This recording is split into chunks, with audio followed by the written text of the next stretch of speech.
Today We Live, chapitre 17. La bataille des Ardennes prend fin le 24 janvier. Jules et Philibert aménagent la cabane pour Mathias et en fait, pour la plupart des gens, Mathias est mort. Sauf Ginette, Philibert et la famille Paquet qui sont au courant.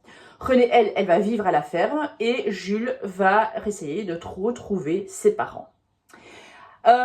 Mathias se rend compte que Renée vient de moins en moins souvent. Ben oui, la guerre est finie et donc à un moment donné, il faut commencer à penser au futur.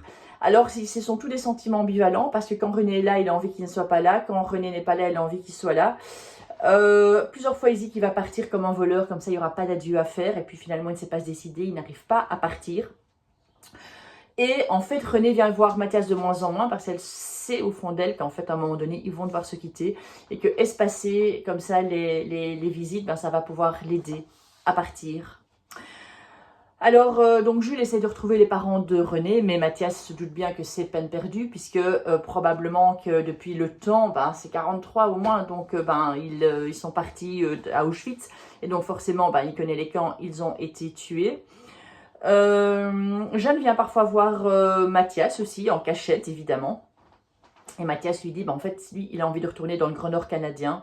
Mais la guerre s'éternise, il y a l'Allemagne qui lutte jusqu'au bout. C'est des fanatiques, et même les fanatiques commencent à en avoir marre, mais Hitler dit qu'il faut tenir le coup.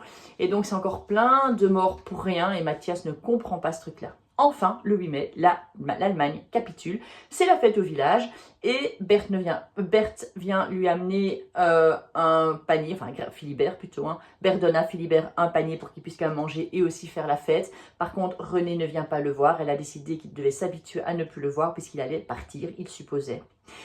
Jules par contre apprend que oui, effectivement, les parents de Renée ont été tués. Ils étaient dans le convoi 19 qui est parti à Auschwitz. Et en fait, les Allemands étaient tellement organisés, c'est que quand il y a un convoi juif qui partait, ils avaient en 4 exemplaires les noms, les matricules, etc. de ces juifs.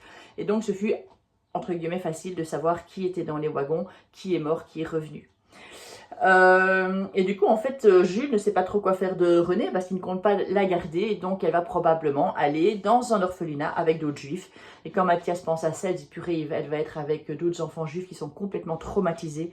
Et c'est quelque chose qui est vraiment intolérable. Jules revient aussi un jour avec les faux papiers de Mathias. Maintenant, il s'appelle Mathias Grunbach. Il est belge. Et c'est encore une nouvelle identité qu'il va devoir se créer, une nouvelle histoire inventée. Finalement, il ne sait plus trop combien d'identités il a déjà eu, quel est son premier prénom, son premier nom. Il confond toutes ses vies précédentes et Jules lui a aussi donné, c'est le carnet de Renée. Et Renée, en fait, on se rend compte qu'elle s'appelait Rebecca. Quant à Jeanne ne vient pas voir Mathias et donc la question qu'à un moment donné Jules pose, c'est de dire voilà, Jeanne est allée au cinéma et elle a vu des films sur les camps d'extermination. Donc à l'époque au cinéma, en fait, vous aviez le film, avant le film, vous aviez les nouvelles. Et donc ce sont toutes ces vidéos, ces photos des camps d'extermination. C'est à ce moment-là que les gens se rendent compte de l'horreur qu'il y avait en Europe de l'Est. Il lui demande s'il savait, il dit oui, oui, forcément il avait vu. Est-ce qu'il est responsable? Est-ce qu'il y a participer, dit oui et non, dans le sens où il n'y a pas travaillé, mais de travailler pour l'Allemagne, forcément, il contribue aussi au camp d'extermination, même s'il n'y a pas travaillé. Donc, il ne rejette pas sa responsabilité. Il sait qu'il est un maillon dans toute cette chaîne. Et de nouveau, banalité du mal. Vous verrez ça dans une autre vidéo, donc. Quoi d'autre? Eh bien, à un moment donné, donc Renée est avec Mathias. Il trouve qu'elle a grandi en quelques mois. Elle a maintenant peut-être 8 ans, on ne sait pas trop, puisqu'on ne savait pas si elle avait 6 ou 7, donc elle a peut-être 7 ou 8. Elle pense dès au début souvent à lui, puis de moins en moins, et elle sait qu'il va partir. Et puis, à un moment donné, il dit, voilà, je pars dans 2-3 jours. Il marche sur le sentier, et là, je vous dis, vous devez lire cette page 218. Il marche sur le sentier, elle ramasse à un moment donné une fleur, et Mathias se revoit ce jour de décembre. Il la tient en joue dans la neige avec l'autre soldat qui n'arrive pas à la tuer.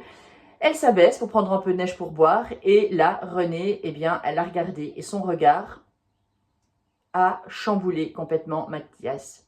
Renée, en fait, elle est la vie. Elle le regarde comme si elle le reconnaissait aussi, comme si, en fait, elle avait attendu Mathias. Et en fait, ce qui est super important, ce n'est pas lui qui a choisi d'abattre Mathias. Ce n'est pas lui qui a choisi de ne pas abattre Renée. C'est elle qui a choisi. C'est Mathias, et en fait, il n'a eu aucun élan de compassion. C'est très, très important, cette page 218. il n'a pas eu de bonté, de compassion ou d'empathie pour cet enfant, en fait, il n'est pas responsable de ne pas l'avoir tué. Ce geste de la sauver ne lui pardonne en rien de toutes ces autres atrocités. En fait, ce geste ne le lave de rien. Par contre, ce geste l'a complètement transformé. Mais c'est René qui l'a transformé. C'est son regard, c'est la vie qu'elle a, lui qui ne voyait pas d'intérêt dans la vie. Et c'est vraiment un moment super important que je vous conseille de lire, page 218. Et puis, vous avez l'épilogue. René et Mathias, en fait, on ne sait pas les noms, on dit bien que c'est eux, hein, un adulte et une petite fille qui sont sur l'Arcadia en partance vers Halifax pour après les États-Unis et puis le Canada. Et ils forment un couple qui intrigue tous les autres passagers. Les papiers disent qu'en fait c'est le père, mais on peut deviner que c'est pas vrai. En tout cas, par contre, on sent qu'ils ont tous les deux une vibration animale, qu'ils sont extrêmement connectés, ils ont une énergie farouche. Il y a un magnétisme entre les deux. Et puis un jour, un gars qui est sur le bateau avec eux lui demande à Mathias vous avez traversé comment la guerre, vous? Comment est-ce que vous l'avez vécu? Et Mathias répond What difference does it make today we live? Quelle différence ça fait aujourd'hui nous vivons? Qui est bien sûr le titre de l'histoire. Oui, voilà, ils ont passé tellement de choses différentes de dire en fait vivons au jour le jour. Et c'est la fin de Today We Live.